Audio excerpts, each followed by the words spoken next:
This is a download from the BBC. For more information and our terms of use, go to bbcworldservice.com/podcasts. This is 6 Minute English from bbclearningenglish.com. Hello, I'm Yvonne Archer. I'm Alice. And this is 6 Minute English. Now, like me, you were born in London, weren't you, Alice? Yes, I was. Were you born within the sounds of Bow Bells in the East End of London?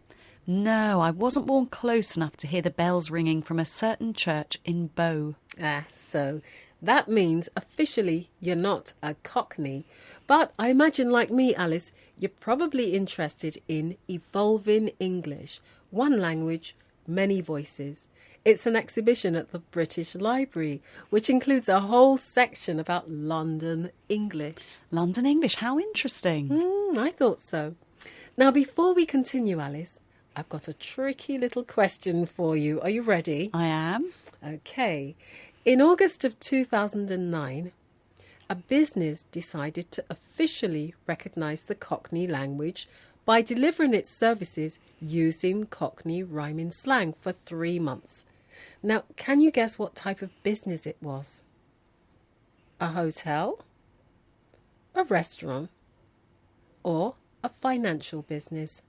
Oh, I'm going to guess a restaurant. You know, maybe something like a fish and chips restaurant. That's a nice answer. But as usual, you'll just have to wait until later on to find out the correct answer. Now, the exhibition at the British Library tells us about the 1500-year history of the English language as used by people around the world. And of course, there's information about the Cockney dialect in the section on London English too. Oh, that's really good. Now, if I say, hello, me old China, am I being rude, Alice? Oh, no, not at all. That's quite friendly. You're using Cockney rhyming slang to say, hello, my old mate, my old friend. So in Cockney rhyming slang, a word is replaced by another word or phrase that rhymes with it. So here, china, from a china plate, is used instead of mate. Hello, me old China.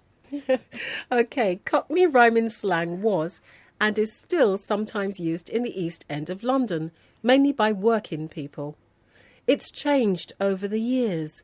So let's hear from the exhibition's curator, Johnny Robinson. In London today, we do still hear that traditional Cockney that's been around for a long time, but also we get British Asian English speakers, London Jamaican speakers, and so that's been going on for, 1,000 years, people coming into contact with each other and gradually changing the sounds and the words and the vocabulary that we hear. So people of Asian and of Jamaican descent, for example, speak their own versions of London English, including Cockney. And as they've come into contact with people who speak traditional Cockney, it's changed. That's right. As people immigrate to London, they influence the sounds, the words, the vocabulary that we hear. But of course, as people who speak traditional Cockney move out of London, they also take that language with them. So we can also hear it outside the East End of London too. You know what, Alice? I think of Cockney rhyming slang as a sort of code. When I was a child, adults would speak it around me in Hackney because they didn't want me to know what they were saying. What a good idea. And it's said that working class people in the East End of London started speaking it because they didn't want the ruling class to understand their conversations. That's right. Now, I'd also say that Cockney rhyming slang gives EastEnders a strong sense of identity, just like any other language. That's true. If we hear someone speaking Cockney or Cockney rhyming slang, we immediately know they've got roots in the East End. That's true. OK, here's a treat. Let's hear Paul Ross from BBC Radio London's Breakfast Show reading out a message from a listener. But it's all in Cockney rhyming slang. How much will we understand? Morning, Gabby and Paul, says Ian on the Dartford Crossing. Woke up this morning, had a jimmy, had a dig in the grave, cleaned me corned beef, put on me trousers, put me wallet in me sky, came down the apples and pears, got in the jam jar, and I'm now on my way to work. Or in my case, as Ian, shirk. Ooh. So what have you got for us, Alice? Well, Ian from Dartford Crossing said, had a dig in the grave, shave, so he shaved when he woke up. Ian also cleaned his corned beef. Did you get that one, Alice? Yeah, cleaned his corned beef, so that's cleaning his teeth. Excellent. Shall we hear the last part of that again? It was quite fast. Yeah.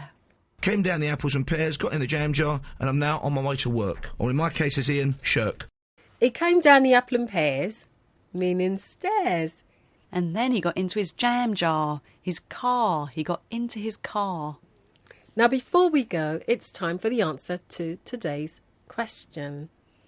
Earlier, I told you that in August of 2009, a business decided to officially recognise the Cockney language. And it did this by delivering its services using Cockney rhyming slang for 3 months. But what type of business was it, Alice? I thought it might be a restaurant selling something like fish and chips. Good idea. But no, it was actually the financial institution. Ah, how bizarre. Why?